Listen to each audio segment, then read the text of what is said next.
Hello dear students. So with modification in this syllabus I am going to start your new unit, that is your work. तो बच्चों work आम भाषा में जो हम ये बोल देते हैं कि जैसे आप 2 घंटे के लिए पढ़ रहे हो, ठीक है, और मम्मी आपको बुलाती है तो आप अपनी मम्मी को क्या बोलते हो कि मम्मी मुझे काम के लिए मत छेड़ना क्योंकि मैं ऑलरेडी काम कर रहा हूँ, ठीक है। एक जो आपका चौकीदार है वो गेट के बाहर पूरा दिन ड्यूटी कर रहा है और उसको उस ड्यूटी का मेहनताना भी मिल रहा है, ठीक है, उसको पे भी मिल रही है। तो जब वो घर आता है तो वो बोलता है मैं काम करके लौट आया हूँ, ठीक है, मैं थक गया हूँ। लेकिन बच्चों आपको जान के हैरानी होगी कि फिजिक्स जो है वो इस प्रकार से वर्क को डिफाइन नहीं करती। तो फिजिक्स फिर वर्क को कैसे डिफाइन करती है? तो डियर स्टूडेंट्स, फिजिक्स जो है वो वर्क को डिफाइन करती है in terms of modes of transfer of energy, कि किस तरीके से आपकी जो फोर्स है वो आपकी काम कर रही है या फिर किस तरीके से आपकी एनर्जी ट्रांसफ़र हो रही है। तो इसको समझने के लिए हमें थोड़ा सा बेसिक मैथमेटिक्स समझना पड़ेगा। तो बच्चों क्लास 9th वाले स्टूडेंट्स के लिए ये मैथमेटिक्स बिल्कुल नया है और यदि आपको ये टर्म नहीं समझाई गई और डायरेक्टली आपको वर्क का कॉन्सेप्ट हमने इंट्रोड्यूस कर दिया तो अल्टीमेटली आपको बहुत दिक्कत आने वाली है। तो सबसे पहले मैं चाहूँगा कि आप ये जो ट्रिग्नोमेट्रिक फंक्शन है, राइट, पहली बार सुन रहे हो आप ट्रिग्नोमेट्रिक फंक्शन, जी हाँ, साइन थीटा कॉस थीटा, पहले आप इनको समझोगे ये होते क्या हैं।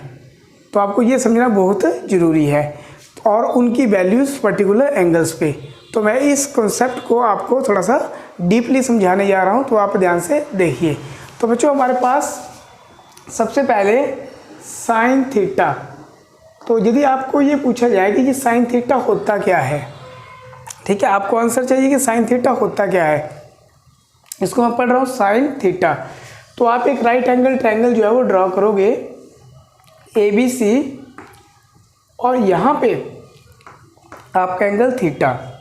तो बेटे ये जो साइन थीटा है इसको रेशियो लेंगे हम BC बाय में AC, राइट, परपेंडिकुलर बाय में हाइपोटेन्यूज, इसको ऐसे बोल देते हो आप। तो ये जो रेशियो आपकी BC और AC, इस पर्टिकुलर रेशियो को क्या बोल देते हो आप? Sine theta. एक और फंक्शन है जो वर्क में आपका इन्वॉल्व रहेगा, दैट इज कॉस थीटा। तो बेटे इसी पर्टिकुलर ट्रायंगल में हम कॉस थीटा को कैसे डिफाइन करेंगे? ठीक है, कॉस थीटा को हम डिफाइन करेंगे AB बाय में AC। तो यहाँ पे हम किसको डिफाइन कर देंगे? कॉस थीटा को। तो ये भी रेशियो है आपकी बेस बाय में परपेंडिकुलर, ठीक है। नेक्स्ट आपका टेंजेंट थीटा भी आता है लेकिन उसको हम आपको नहीं करवाएंगे, वो आप क्लास 10th में कर लोगे। हमारा यहाँ पे जो मेन मोटिव है आपको कॉस थीटा के बारे में समझाना है। तो कॉस थीटा क्या है आपके पास? ये रेशियो आपकी बेस और हाइपोटेन्यूज की कहाँ अप्लाई हो रहा है? ये राइट एंगल ट्रायंगल में। तो अब आपके मन में जो क्वेश्चन अराइज हो रहा होगा कि सर हम साइन थीटा कॉस थीटा को क्यों पढ़ रहे हैं? तो बच्चों पहले आप इसको ध्यान से देखो, जब आप इसको अप्लाई करोगे वर्क की डेफिनेशन में तब आपको और अच्छे से पता लगेगा कि हमने क्यों इसको स्टडी किया, जब आप टाइप्स ऑफ वर्क स्टडी करना चाहोगे, ठीक है। तो अब हम थोड़ा सा आगे बढ़ते हैं। यदि मान लो आपके पास ये 0 डिग्री है, ठीक है, तो 0 डिग्री का मतलब क्या हुआ आपके पास? ये जो एंगल है आपके पास कॉस 0, यदि हम इसको ऐसे बोल दें हम कि कॉस 0, ठीक है, तो कॉस 0 का मतलब आपके पास क्या हुआ? कॉस 0 का मतलब आपके पास होता है 1, राइट, कॉस 0 का मतलब होता है आपके पास 1, ठीक है। तो जब कॉस 0 डिग्री है तो आपके पास वैल्यू आएगी 1, ठीक है, ये अपने दिमाग में बिठा लेना है। उसके बाद कॉस 30 की वैल्यू आपके पास आएगी √3/2, ठीक है, ये भी आपने लर्न कर लेना है। उसके बाद आएगा कॉस 45 डिग्री। तो बच्चों कॉस 45 डिग्री की वैल्यू होती है 1/√2। तो ये सारी चीज़ें आपने दिमाग में बिठा लेनी है। उसके बाद आता है हमारे पास कॉस 60 डिग्री। कॉस 60 डिग्री आपके पास होता है 1/2 और यहाँ पे हमारे पास आता है कॉस 90 डिग्री। तो कॉस 90 डिग्री कितना होता है आपके पास? 0। तो बच्चों ये इंपॉर्टेंट वैल्यूज़ हैं आपकी कॉस ऑफ एंगल की। जब कॉस 0 है, यहाँ पे कितना आपके पास 0 है, मान लेते हैं 0 है, तो 0 में तो ये नीचे आ जाएगी ना साइड, तो cos 0 कितना है 1, cos 30 कितना है √3/2, cos 45 1/√2, cos 60 1/2 और cos 90 आपके पास है 0। तो ये cos की वैल्यू है, ठीक है। साइन की वैल्यू उल्टा चलती है, ठीक है। साइन की वैल्यू क्या चलती है, इससे रिवर्स चलती है। जैसे यहाँ पे cos 90 है तो यहाँ पे आपके पास कितना आएगा साइन 0, तो साइन 0 कितना आपके पास 0। तो आप इसको चेक कर सकते हो, साइन 0 के बाद क्या है 30, तो cos साइन 30 कितना होगा 1/2। उसके बाद यहाँ पे कितना आएगा आपके पास साइन 45, तो साइन 45 और cos 45 की वैल्यू भी क्या होती है सेम होती है। नेक्स्ट आपके पास आएगा cos साइन 60, तो साइन 60 की वैल्यू √3/2 और यहाँ पे आपके पास आ जाता है साइन 90, तो बच्चों साइन 90 कितना हो जाता है आपके पास 1। तो ये टेबल आपको दिमाग में बिठाना है, ठीक है। ये टेबल आपने लर्न कर लिया, तो अब हम आगे प्रोसीड करेंगे वर्क के साथ।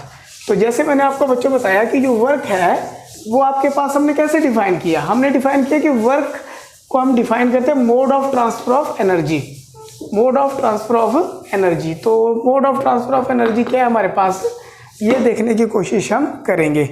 तो अब देखिए बच्चों ध्यान से, when constant force is acting in the direction of displacement, तो सबसे पहले आप वर्क डन को डिफाइन कर लो बच्चों।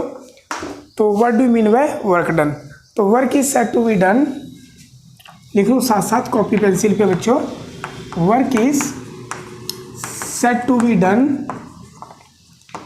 If displacement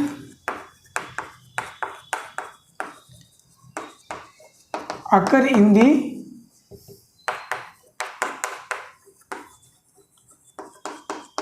direction of applied force, applied force।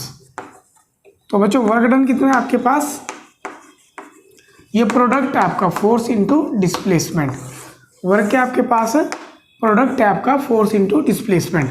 और बच्चों वर्क जो है आपकी स्केलर क्वांटिटी है, कौन सी क्वांटिटी है ये स्केलर क्वांटिटी है, ठीक है। तो फोर्स को किस में मेजर करते हैं हम न्यूटन में, और डिस्प्लेसमेंट को किस में करते हैं मीटर में। तो न्यूटन मीटर क्या होगी इसकी एसआई यूनिट। तो बच्चों एसआई यूनिट न्यूटन मीटर को हम 1 जूल भी बोल सकते हैं, ठीक है। तो यहाँ पे आपके पास जूल जो है वो वर्क की एसआई यूनिट है। और एक और यूनिट है बच्चों आपके पास, इसको हम सीजीएस यूनिट बोलते हैं, ये साइंटिस्ट के नेम से आपकी जूल। एक और यूनिट है जिसको हम सीजीएस यूनिट भी बोलते हैं। तो सीजीएस यूनिट कौन सी है आपके पास अर्ग। जब हम रिलेशन एस्टेब्लिश करेंगे जूल और अर्ग में, तो बच्चों आप बोलोगे कि 1 जूल इज इक्वल टू 10⁻⁷ अर्ग।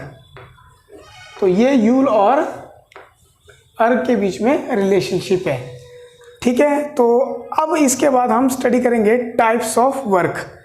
तो हमारे पास कितने प्रकार का वर्क है, तो टाइप्स ऑफ वर्क। तो बच्चों हमारे पास 3 प्रकार का वर्क डन है। सबसे पहले नंबर पे हमारे पास है पॉजिटिव वर्क डन, ये हम अच्छे से डिफाइन करेंगे। और सेकंड आपके पास है negative work done, negative work done. और थर्ड आपके पास है zero work done, zero work done. तो इन 3 प्रकार के वर्क डन को हम आराम से करेंगे बच्चों, ठीक है।